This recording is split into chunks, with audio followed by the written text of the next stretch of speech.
Today's talk focuses on two primary issues. The first is the fact that we're 6 weeks away from Gigafactory 3 coming online. And it's our belief that the production that comes from this factory will, in essence, double the sales of Tesla, therefore driving the stock price higher. The second thing we look at is the Taycan just came out, and we're going to take some time to take a look at it and what the implications might be of that. This is Greg for Tesla Fan Insight. Thanks once again for joining us. I wanted to give a shout out to Inside EVs. We were featured, one of our shows was featured there. We wanted to thank those guys for including us. Wanted to make a note that we definitely appreciate the support of our Patreon folks as well as our subscribers. Doing both makes a big difference for our channel and every channel on the internet. So one of the things we've been analyzing is the implications, and by the way, you might notice a lot of wind and cloudiness, etc. It's driven by the fact that Hurricane Dorian is a part of our show today, and that wind and cloudiness is a reflection of that powerful hurricane that pretty much destroyed half the Bahamas. And it's a pretty amazing circumstance to sort of watch the power of Mother Nature and the impact of climate change, which our show is hopefully encouraging a shift in. I also kind of want to, I'm shooting at a friend's house, and behind me you'll notice there's some grapes growing here, and there's a huge garden.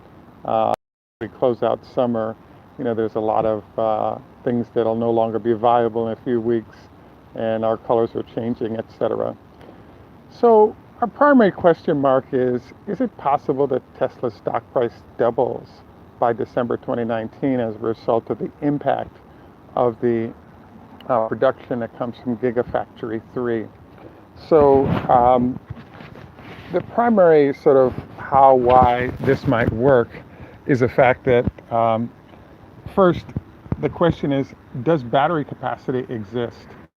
So Elon Musk has made it clear that his plan was to use batteries from the current Gigafactory in Reno, Nevada, combined with Japanese batteries, combined with new batteries sourced in China to deliver the battery capacity necessary.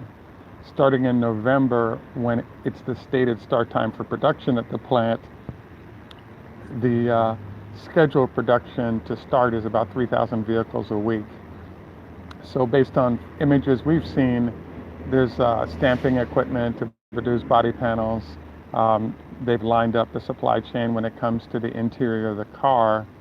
The driver for every vehicle right now is what's going to happen when it comes to batteries.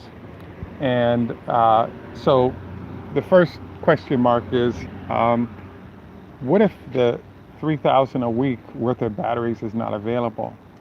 In theory, if this was 6 months ago, one could argue that Elon and Tesla barely had enough batteries to cover, the 8,000 a week production for global sales everywhere. And now we have a situation where we're now, by November, I actually think it could happen mid-October, heading into a zone where Tesla is claiming the ability to produce 3,000 extra cars. And the question mark is, what happens with the battery capacity? Are we going to see 3,000 fewer cars from Fremont, and therefore those batteries go to China? And now we have the same number of cars produced, which obviously keeps the stock price about where it's at, because you can sort of extrapolate what the revenue numbers are from there. The next possibility is the battery capacity does exist, and Panasonic would be a key player in that, because from what we could tell on a gut level, what's been going on is that Panasonic has been having yield challenges. They like to deliver products that don't get shipped back.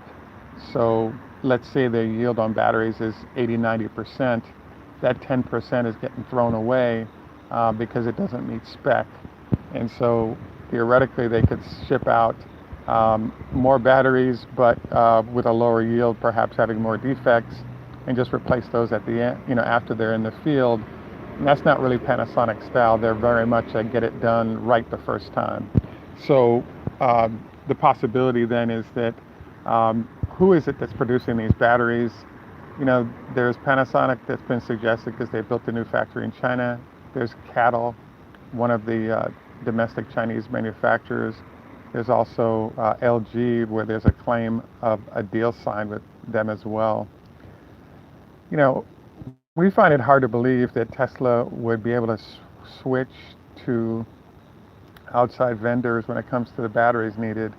And the main reason is that there's a huge amount of R&D that's being invested in the delivery of new battery technology, and it's hard to see Tesla allocating the information necessary to create its batteries to a third party that's not Panasonic, because it allows that entity to quickly close the gap on Tesla R&D development without having to spend the money themselves, and they can therefore offer this same technology to competing firms rapidly.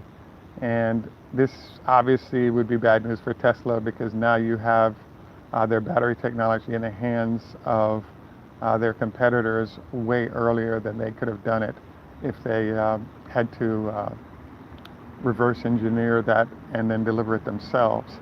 So this is entirely possible that they've handed off the secret ingredients to third parties and are going to get production up that way. But we kind of have a hard time seeing that happen. Therefore, we're leaning towards somehow Panasonic has been able to increase its production capacity at the Gigafactory, combined with they might be able to ship more from switching over lines in Japan so that they can provide these batteries. So what's actually happening right now is Tesla hasn't been answering this question, and as soon as this question is answered in the affirmative in terms of who the manufacturer is, where the batteries are coming from, and how many are available, that's when I believe the stock price will boom, because if in fact we have a new source of where batteries are coming from, and that source can deliver initially at 3,000 a week quantities, and then if you extrapolate that, that's about let's call it 12,000 vehicles a month. The stated goal of production rate is 500,000 cars a year. So in theory, the goal out of the China plant is to head towards a 10,000 vehicle production on a weekly basis, which matches what's going on in Silicon Valley. So what tends to happen from analysts is, as soon as they see that Elon Musk wasn't BSing, and that the production counts that he articulated start rolling in November, possibly earlier, the next question that's going to come up is, now that they've gotten to this level, what next?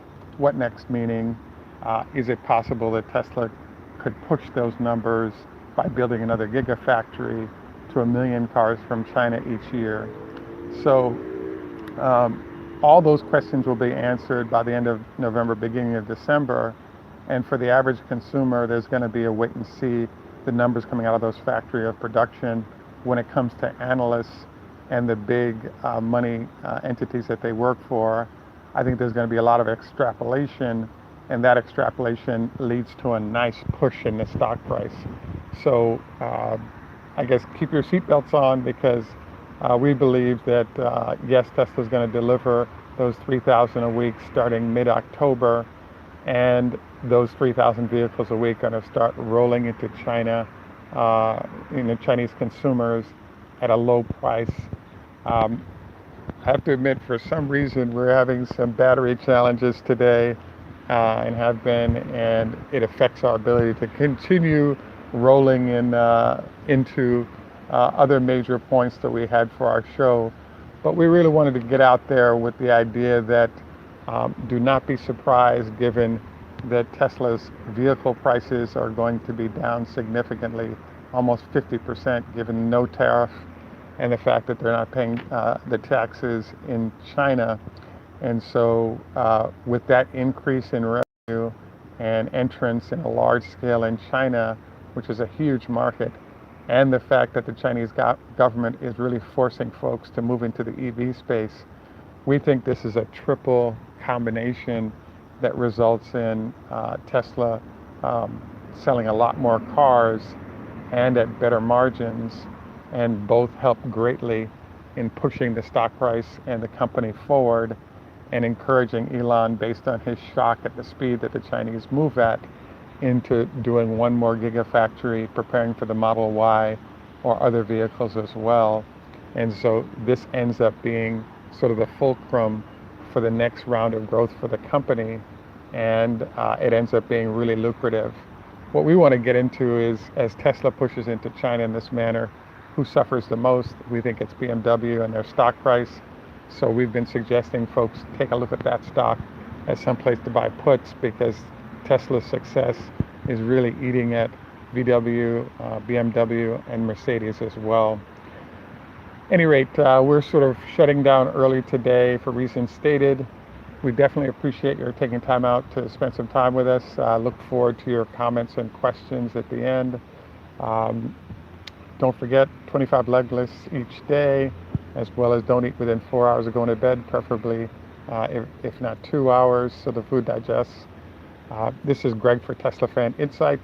Tschüss, German, au revoir, French, Lehitraot, Hebrew, Hoda Hafez, Farsi, and enough respect, Walt Woodman. Have a great day. Bye for now, and thanks for joining us.